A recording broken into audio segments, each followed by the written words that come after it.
Hello and congratulations on getting access to this video course on how to optimize your videos before making your YouTube videos live. So this is video number 1, which is the introduction to YouTube search engine optimization. So I want to first start out by saying the goal is to focus on doing the right amount of keyword research and video file automation before actually uploading any of it to YouTube. So essentially this is all about what most people forget about doing before making their YouTube video live. Because if you think about it, most people think about, okay, what do I do after I upload this video? They don't really think about what they have to do before making it live. So this is not about what you can do afterwards, as that is a totally different focus, but rather before. So besides simple optimization, you really need to know that YouTube ranks the videos that people watch the longest. Meaning, let's say for example, that we have a 10-minute video. YouTube looks at that video. They look, yes, at the likes, dislikes, and comments, but they also look at, okay, do people actually watch most of this video? And based on, let's say, 1,000 views, how many of those 1,000 views actually watched either 50% or 100%, or how many minutes total? 1,000 times how many minutes was watched. So they really look at how long people watch the videos as a whole. Meaning the more viewers and the longer that they watch, that will get you ranked up further and further up.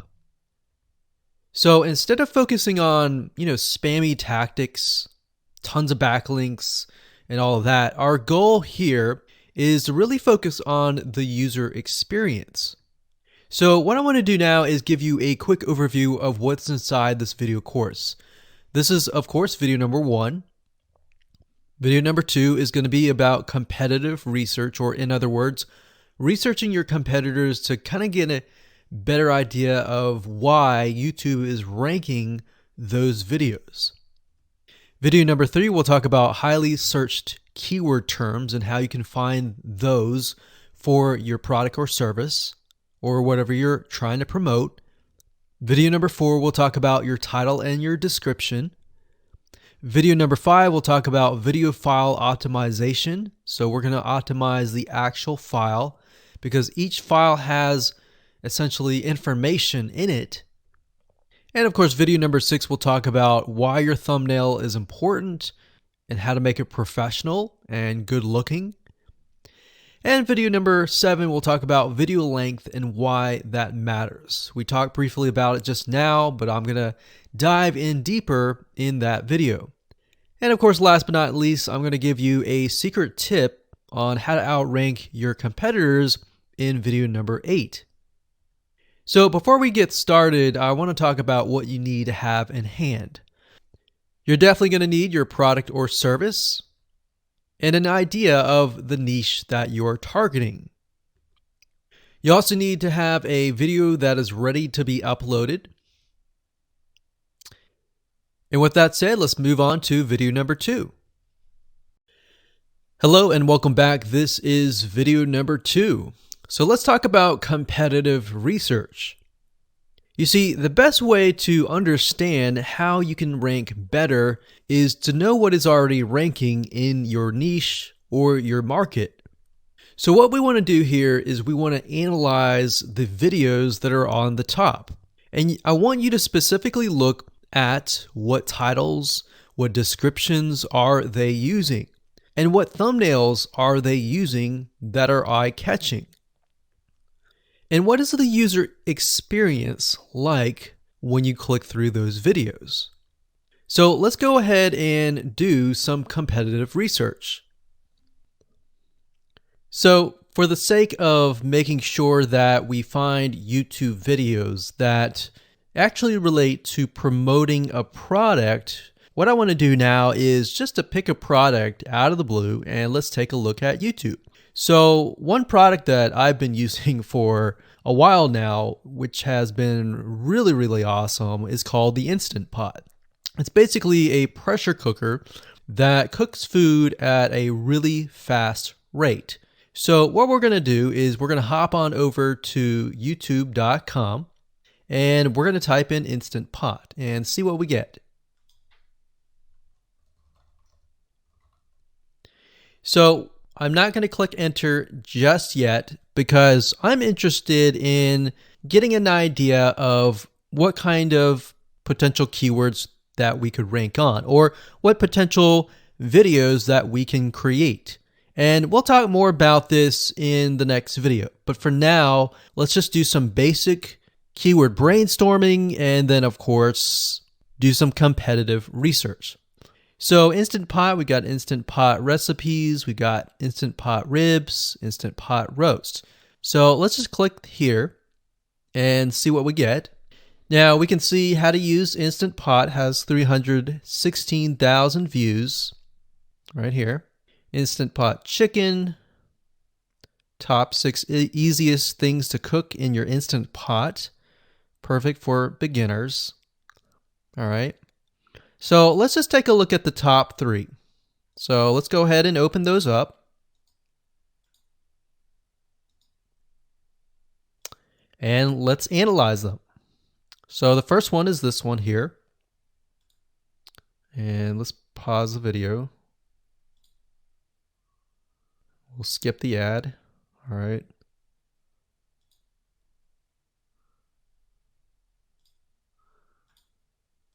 Okay, so how to use the Instant Pot 101 for beginners. So if we think about the type of audience that the Instant Pot attracts, it attracts somebody who has a busy life, who may be a beginner at cooking and just wants a quick and easy meal done fast. So we can see that. So one thing that I like to do is I like to copy the titles to Notepad. Just kind of get an idea of what we're dealing with. So that's the title. Looks like she's promoting an Amazon affiliate link. We can see that here, Amazon.to. We've got Instant Pot hacks, Instant Pot yogurt, and all that. So what she's doing, it's very funny, but she may not realize she's doing this, but what she's using is a method called siloing. And she's basically telling YouTube, hey, not only do I have this video on Instant Pot, I've got Instant Pot hacks, yogurt, recipes, and other recipes. So let's just copy that in here. So that's video number 1. So we're going to rank it from video 1, video 2, and video 3. Let's scroll down a bit. We've got 373 comments. I will say when it comes to YouTube, they're looking for engagement. So comments is good, likes are good, even dislikes are good as well. Even though dislikes are bad from a human standpoint, it tells YouTube that there is engagement. All right. So sometimes we're going to be able to view, we can't do it here, but sometimes you'll actually be able to view more data. But for now, you can't hear. Now, we can actually dig deeper if we want to. So let's just take a look at Natural Brittany's YouTube channel. Because when you're doing competitive research on YouTube, it's not just that particular video. It's actually the whole YouTube channel as a whole. The authority that that channel holds. So she has 116,000 subscribers. Click on the videos. She has a good amount of videos that talk about anything, looks like from cooking, from budgeting, from grocery, a lot of very similar videos.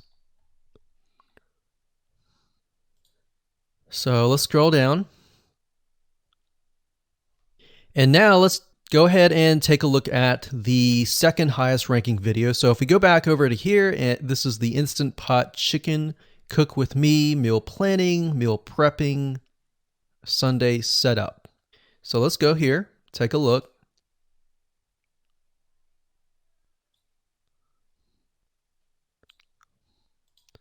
Okay, let's see here. So it's a 20-minute video, all right? And it has 658 likes, 5,000 views. If we take a look at this video here, this has 320,000 views and 7,000 likes.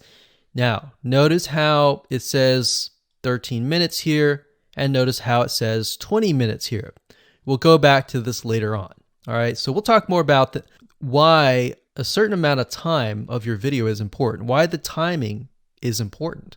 And why is it that this lady has only 5,000 views, whereas the other lady has 300,000, and this lady is ranked right below that lady? All right. So why is that important? And why does that correlate to the time? So we'll talk more about that later on. But for now, let's just do competitive research. We're not trying to figure things out right now, and go from there. So if we take a look at the description, it says cook with me as I try a new recipe with Instant Pot. So the description contains the keyword. Sunday setup. Looks like she's got some Amazon links. And if we think about Instant Pot, who could it be targeting? All right, so this lady calls out people who are trying to prep on Sunday. So if we can get an idea of who it's targeting mothers, it's targeting people who are busy, who maybe only have time on Sundays to set things up. And chicken is a common thing, so maybe she's getting a lot of clicks. We don't know exactly, but we know that the headline and the description work together and getting clicks. All right, back over here. This is the third one. So let's take a look at this one. So this one is 8 minutes, but it has a lot more views than those other two videos, but it's shorter. It's shorter, but it has longer amount of views, and it's third. It's got 11,000 likes and 633 dislikes. If we scroll down, we can see that it has more comments than the first one. So why is it that the first one is number one and this one is the third one and it has more views and more comments? Well, we don't know exactly why, but I have a hunch as to why that is, which we'll talk more about ranking and what Google and YouTube is looking for later down the road. So that's that. Let's just copy that title. And I'm going to go ahead and pause this video and we'll copy and paste that information to the notepad. Okay, so I went ahead and copy and paste the information. So this is video 1, this is video 2, and this is video 3 down below. So let me make this bigger so we have this information. So as we're kind of analyzing the competitor, we want to save this for later, but can you kind of see a similarity here? So this is calling out the target audience. This is calling out the people who are busy, essentially. And top 6 ways, top X ways, top certain number ways is always a good title. So perfect for beginners. So if you can imagine, we already see that this title has beginners. This one's calling out perfect for beginners. And this one essentially is calling out people who are busy. So it's a target audience. So that's key. So having this in hand gives you a better idea on what potential titles and descriptions that you can have. Now, you can do some deeper dive competitive research using specific tools. And one specific tool is called Social Blade. So that's socialblade.com, as you can see here. And I like to use this to kind of get a better idea of the YouTube channel as a whole. Because what you're trying to figure out is, did this person rank because their channel as a whole has a lot of traffic? Or did this person rank simply because of the titles and the description? So there's many factors that come involved, but let's take a look at Naturally Brittany. So let's go ahead and copy this. And you basically want to come here and type in the username of the YouTube channel. So we'll go ahead and click this here. Okay, so we can see here that this is Naturally Brittany, 116,000 subscribers, She's got 19 million video views. So that kind of gives us an idea of how easy it is to break through. Is it easy? Is it going to take a little bit work or what? So let's just go ahead and open her up, and let's do the same thing with the other videos. So this one is marriage and motherhood. We got that here. So she has 7 million video views. So it's about half of what we saw earlier. And this one is called Six Sisters Stuff. And this one has about 9 million video views.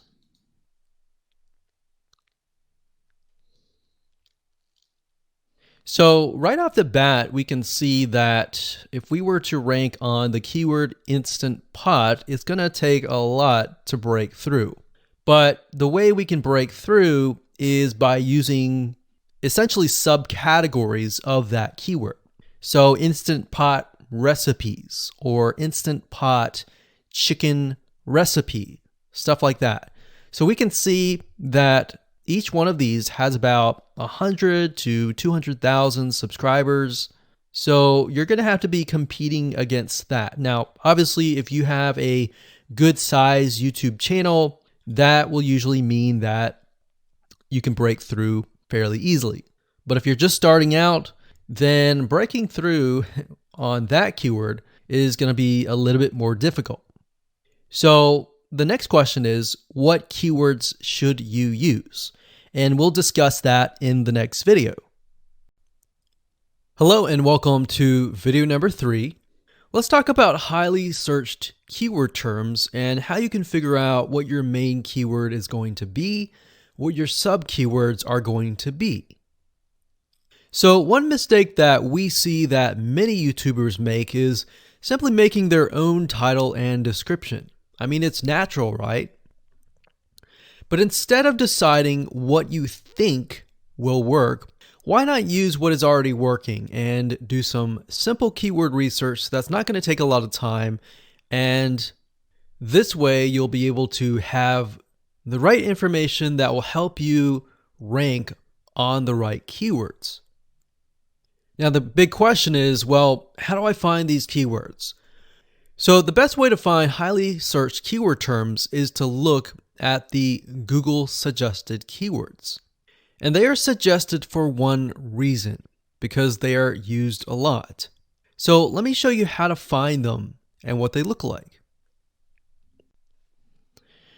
Okay, so from analyzing the previous videos with the top 3 videos to kind of get an idea of what the titles were, what the descriptions were, if we look at the 3 and we refer back to this, the question is, what are the commonalities between the titles? Obviously the keyword Instant Pot, but we also notice that the top one and the third one, they all have the keyword beginners. So beginners in Instant Pot for beginners, all right? So if we go back up here and we go to youtube.com and we type in Instant Pot, what do we get? So when you have a drop down like this is what we call the suggested keywords.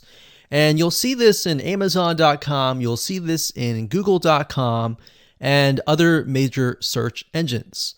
And what this is high demand and highly searched keyword terms.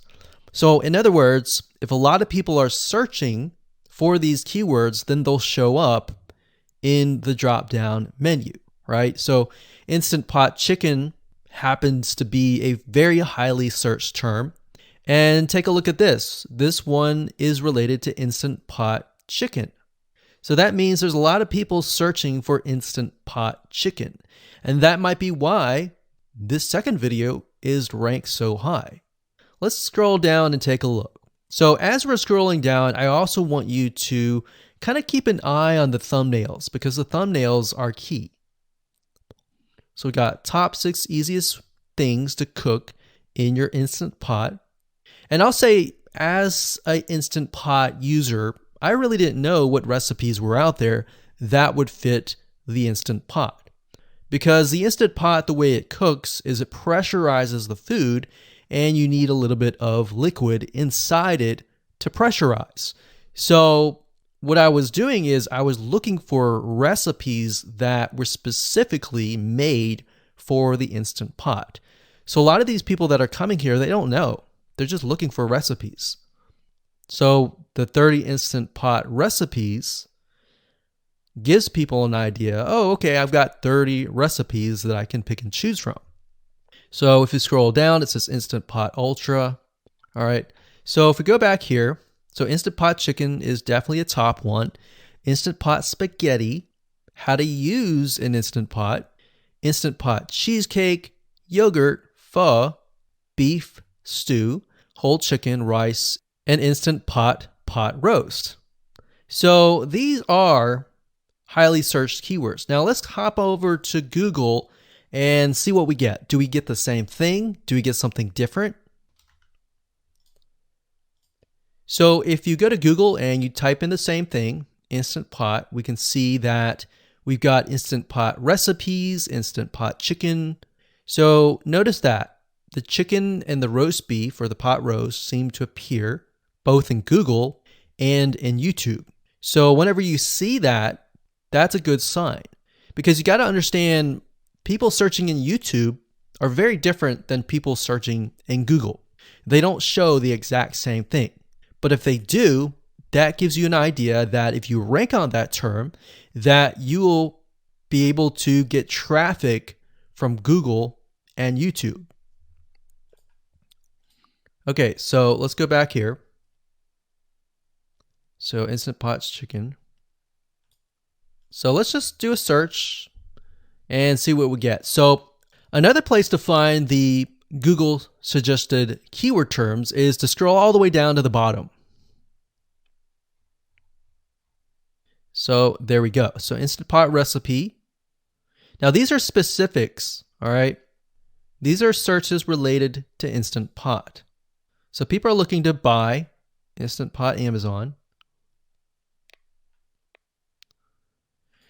So let's just type in Instant Pot chicken and see what else we get. So if you notice, when we type Instant Pot chicken, it gives you a more detailed view of the other keywords that are related. So for example, Instant Pot chicken recipes, chicken rice, chicken noodle soup, chicken thighs, chicken bog, chicken breast recipes, chicken wings, and chicken and dumplings. So let's go over here and see what we get. So Instant Pot chicken recipe, wings, noodle, biryani, thighs. So a lot of these are actually appearing that are the same. Okay, so moving on here, we've got Instant Pot chicken. Now let's take a look at what we have here. So what I would do is I would do the same thing, the competitive research. Now, if you notice here, the Six Sisters stuff, it's a different video, but it's a similar video. Now this video is different. This lady is the same. And that's another thing. So if you rank high on the main keyword, then you could potentially rank on the other smaller keywords as well. So that gives you an idea that of what content to create and what keywords to target. So we could potentially make it about Instant Pot chicken. And what I would do is go back here. Let's say we want to title it the Instant Pot chicken. What I would do is I would scroll here and take a look at questions people are asking. So how do I cook chicken and potatoes in Instant Pot? How long does it take to cook chicken pot, Instant Pot? We scroll down, and what I would do is grab these keywords. So I would grab these keywords.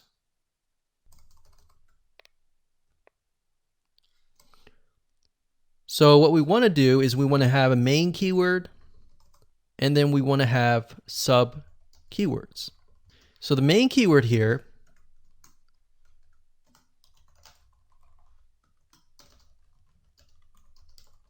would be Instant Pot chicken. And then the other ones would be Instant Pot chicken and potatoes, and all the rest here. So having these in hand will give you a better idea on how to go about creating your titles and your descriptions so that you can target specific keywords, and that you're not like any other YouTuber who is simply making up titles and descriptions just out of your head. So this way you can be strategic and rank effectively. Hello and welcome to video number 4. In this video, we're going to talk about your title and your description. So let's take what you have gathered in the previous video and let me show you how to properly create your titles and descriptions. So when it comes to creating titles and descriptions, we simply need to do what we did in the previous videos, which was the competitive research. And as you can see here, we have the videos 1, 2, and 3, the top number 1, number 2, and number 3. And of course, we have the main keywords. So we have this main keyword here. So that's definitely going to be in the title. And then of course, if you noticed, the target audience was beginners. So essentially what you're noticing here is that people are calling out the audience, and then of course they have the keyword in the title itself. And then of course you want to make sure that title, main keyword, and target audience is also going to be in your description. Now what I like to do is I like to go look at magazines in that niche. It doesn't necessarily have to be exactly, in this case, Instant Pot, but it needs to be somewhat of that genre. Now, one thing that I noticed was when we took a look at the Instant Pot chicken, you could write out something like top 6 easiest things. So instead of things, you could say chicken recipes or pot roast recipes to cook in your Instant Pot. Or you could say something like Instant Pot chicken dash top 6 easy recipes, or you could use a number. People like numbers, especially knowing that somebody gets an Instant Pot for the sake of saving time. You could say top 6 easy chicken recipes that take less than 30 minutes. Now obviously that's a little bit long, so let's head on over to Google here.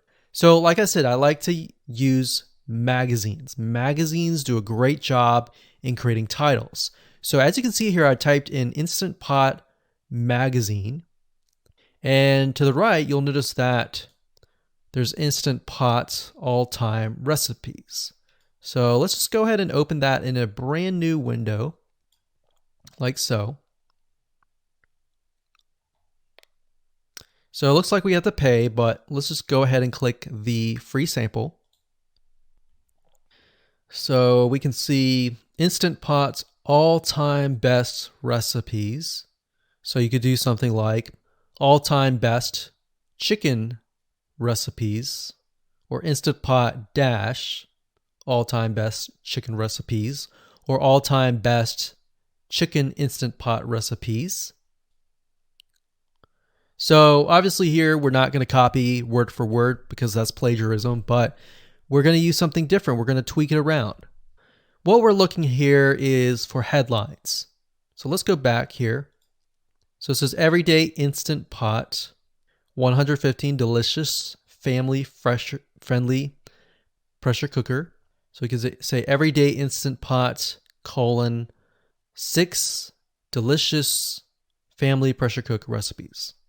So everyday Instant Pot chicken, as long as the word Instant Pot chicken is in there. So we got 66 Instant Pot recipes that put your pressure cooker to work. So we could say something like 6 Instant Pot chicken recipes that take less than 15 minutes. And yes, believe it or not, Instant Pot can literally cook something like a pot roast within less than an hour, or sometimes half an hour. Because it's a pressure cooker, it cooks a lot faster. So that's what I like to do, is I like to take a look at magazines. So it doesn't necessarily have to be Instant Pot in this example. It can be another food magazine. So essentially that's how to create the titles. As far as the description goes, if you take a look at what they've written here, the first one that's ranking really well, as you can see here, we've got Instant Pot 101 for beginners. So you'll notice that they are trying to target the keyword Instant Pot 101 for beginners. So they've stated that in the title, and they've also put it in the description.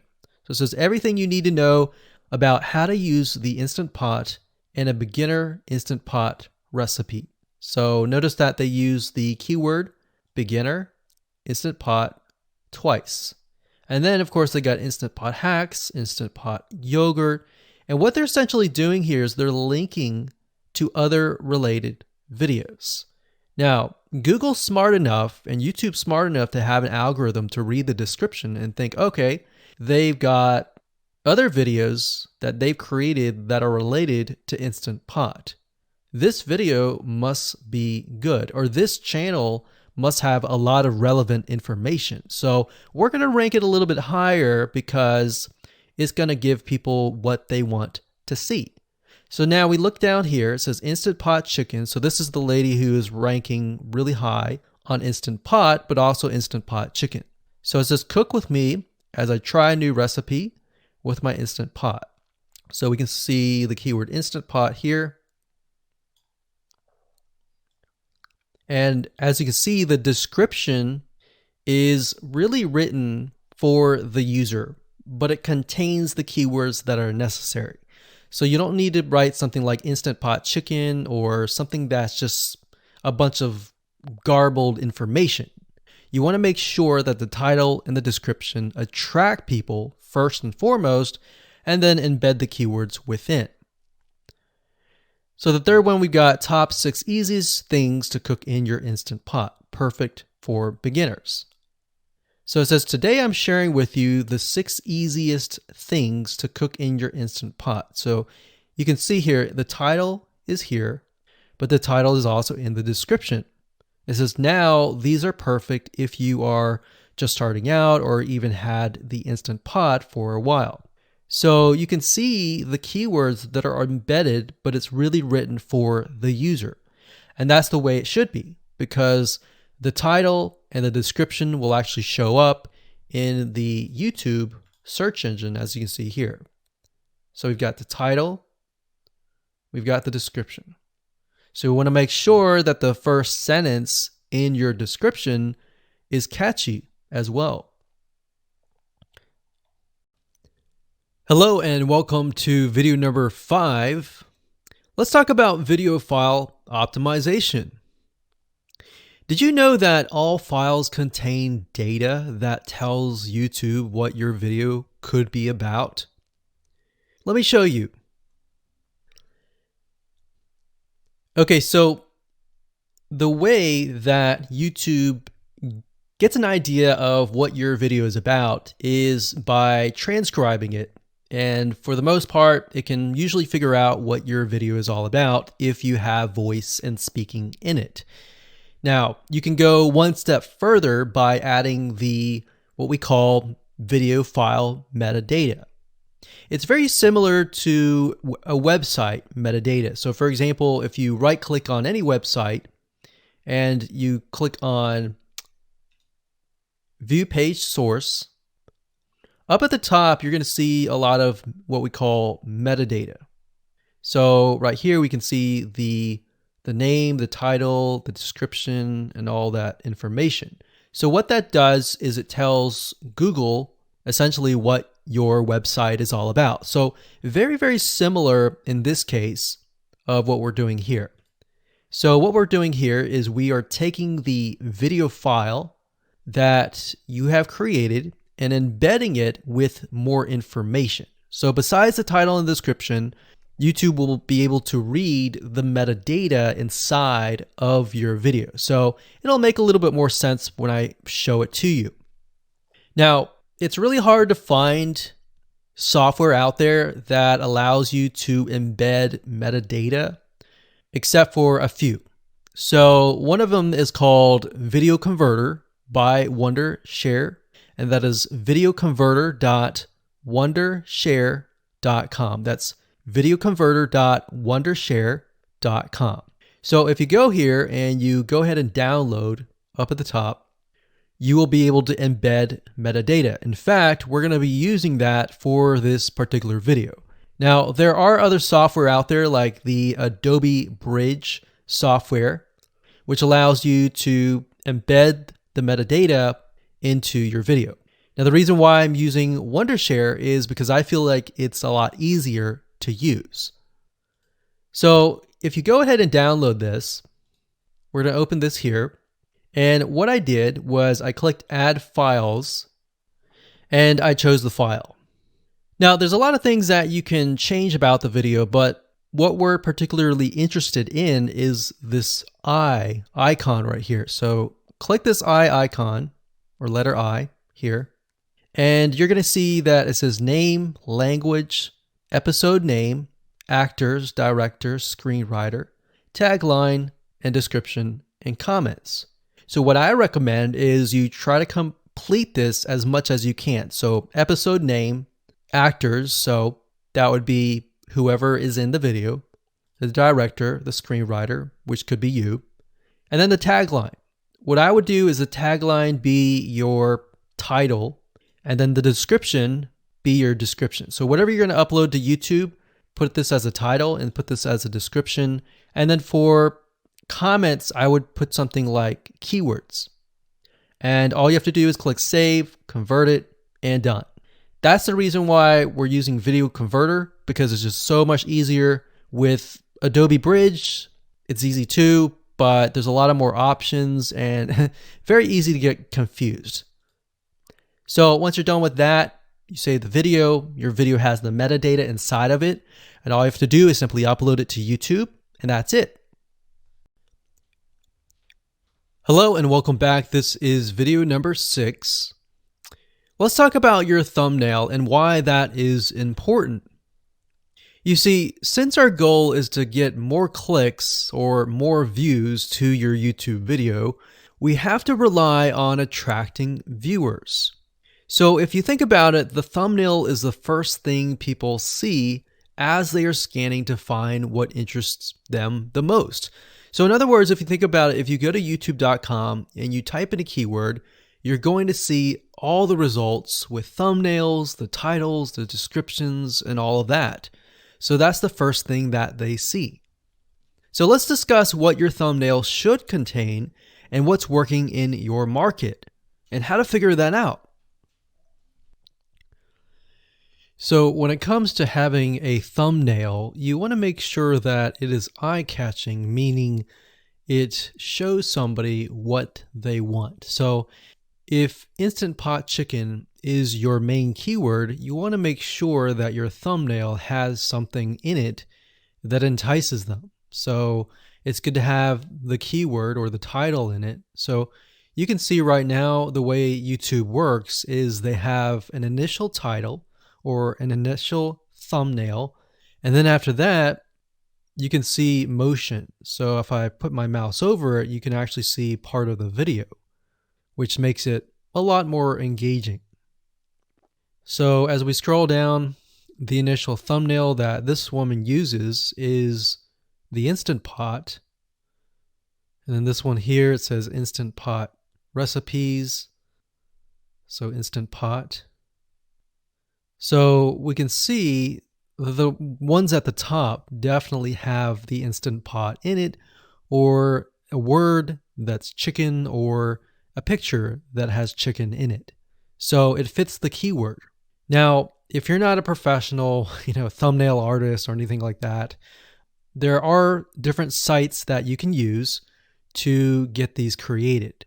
Now, bear in mind that you never want to use a thumbnail that is clickbaity or that lies to somebody, because if they click on it and then the video is nothing like the thumbnail, then guess what? You might get tons and tons of clicks and perhaps views, but you're not going to get people watching your video, which is very, very important, which we'll discuss in the future videos. But for now, there are different elements that you need. So what I recommend is you go to a site called creativemarket.com. That's creativemarket.com. There are other sites like graphicriver.net, but over time we've realized Creative Market has a lot of really good designs. So what we can do here is in the search box, we're going to type in YouTube thumbnail. And we're looking specifically for templates that we can use for the thumbnail. So it says YouTube thumbnail pack. Let's go ahead and open that. There's one here. There are end cards, but that's a little bit different. That basically comes at the very end of your video. So we got urban thumbnails, different types of thumbnails. But the reason why I like Creative Market is buying templates for specifically YouTube thumbnails is going to make your life a lot more easier, especially if you can make it professional. The more professional it looks, the more professional your viewers will click through. So if we click on this, we can kind of get an idea of what we're dealing with.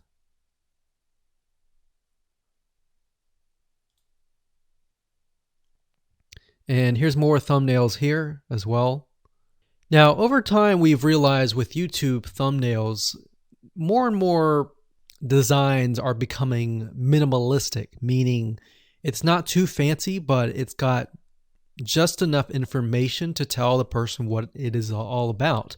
So it could have text, it could have pictures, but you really need to know what your YouTube video is about before you can create your thumbnail. In fact, I recommend that you create your YouTube video first and then you create your thumbnail so that you can make sure that you attract the right person. Now, what we found a little bit of a technique is to create a thumbnail that is related to essentially the end, meaning if you're creating an Instant Pot chicken recipe, you might want to show the chicken already cooked. So essentially what people get if they click through. So that way people think, oh, okay, this looks really nice. I'm going to click through. And they're more likely to actually watch all the way through to the end. And that's what we want. We want people not to just click through, but to watch all the way till the end. And that's actually going to help us with the ranking. Hello and welcome to video number 7. Let's talk about video length in more depth. So the big question is, how long should your video be? While yes, most folks have said that your videos should be short due to attention span, and that's something that we've talked about in the past, and that definitely worked in the past, and that still is true that people's attention span are short. But today, in terms of YouTube, your video length should be longer, and here's why. Did you know that YouTube ranks your video based on how many minutes your viewer watches? We talked briefly about this in video number 1, but I want to talk about why that is the case. Statistically speaking, most people that we have found, based on statistics that we have seen in YouTube, most people watch about 50% of a video. Even the people that are interested in a video, they watch 50% of a video. So if that, in this case, is a 5-minute video, an average viewer is only going to watch about 2.5 minutes. Now, here's why that is important. If you're competing against someone who has a 30-minute video and their viewers watch 15 minutes, which is about 50%, well, guess what?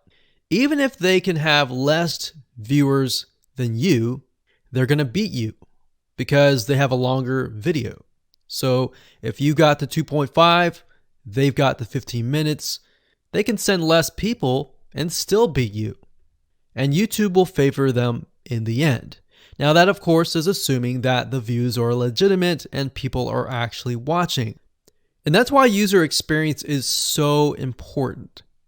So to give you some real life practical application, let's hop on over to YouTube and I'm going to show you proof that this works.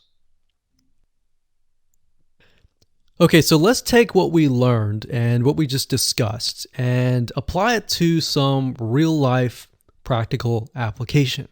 So if we head on back over to youtube.com, we type in the keyword Instant Pot recipes, we can see this one, and this one. So let's go ahead and open these up. So we got this one, and this one. So that's 1, 2, and 3. The first one has about roughly 8 minutes or 9 minutes. We'll say 9 minutes. The second one has about 27 minutes. And the third one has about 20 minutes. Okay. So essentially the second and third have about double the amount of time. So like we talked about, most people watch about 50% or less, and then they quit. That's the average, right? So if that's the case, this person here, even though they have more views, see that? 800,000 views, even though they have more views, they're competing with somebody with a 30-minute video. Essentially, it's 27 or 28, but close to 30. So if we round that, we'll just say this is 10, this is 30, and this is 20.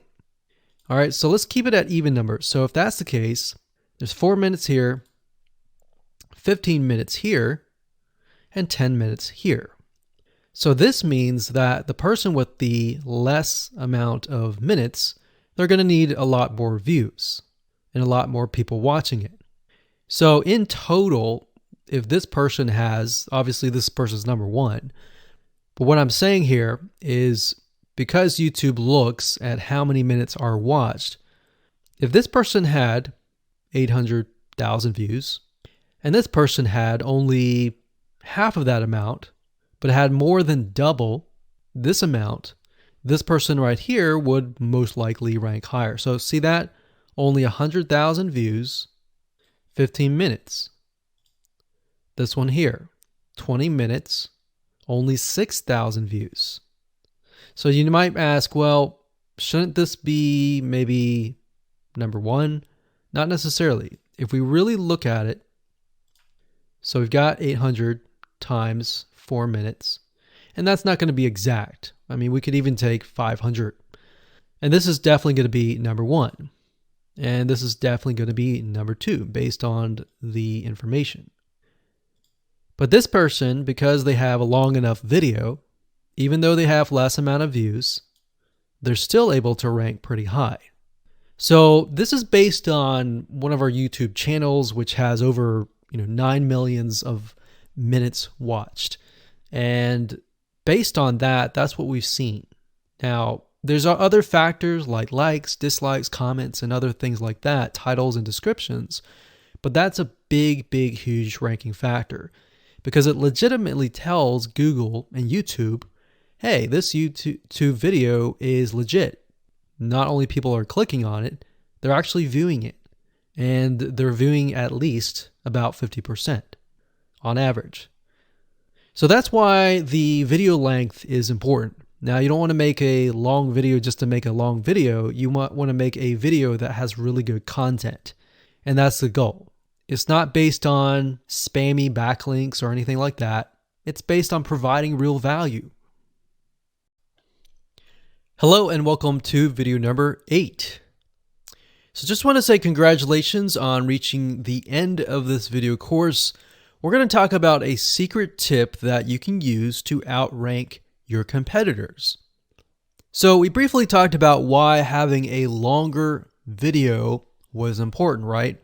So one secret tip that we can give you is that what we have found that works is the following. Longer videos in the sense of live streams, which means you get on YouTube and you talk to people live.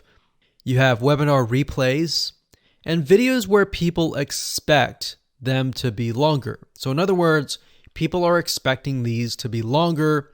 If you make a normal video that people expect to be 5 minutes and you make it an hour, then you're not really going to hit that 50%. But when you have a live stream or a webinar replay, usually people typically expect it to be at least 1 hour.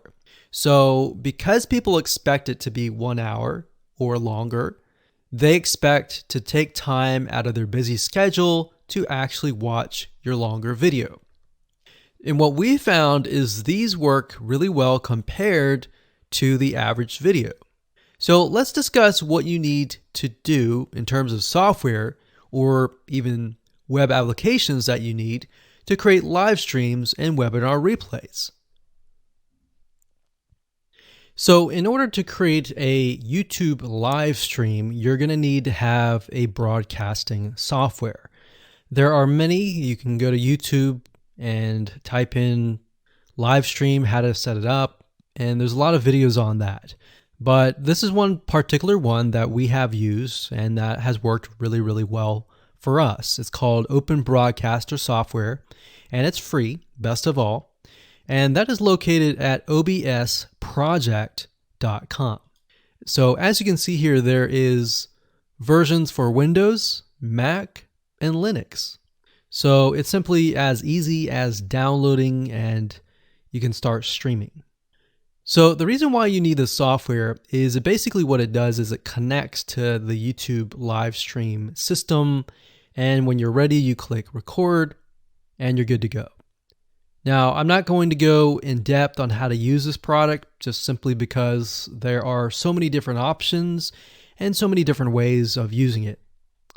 Now, like I said, the tip is when outranking your competitors to have longer views. This is good for kind of a face-to-face talking head type long video.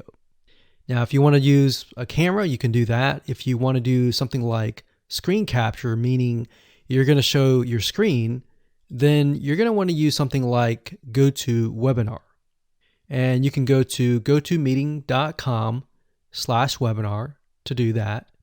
Another tool that we have used, which as of now, it is free, and who knows, it could change.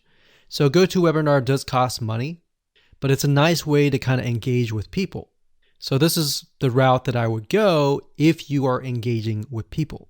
If you're not engaging with people and you're simply doing screen capture, there is a tool called Use Loom. Let me show it to you. So useloom.com. Loom is essentially a Chrome plugin.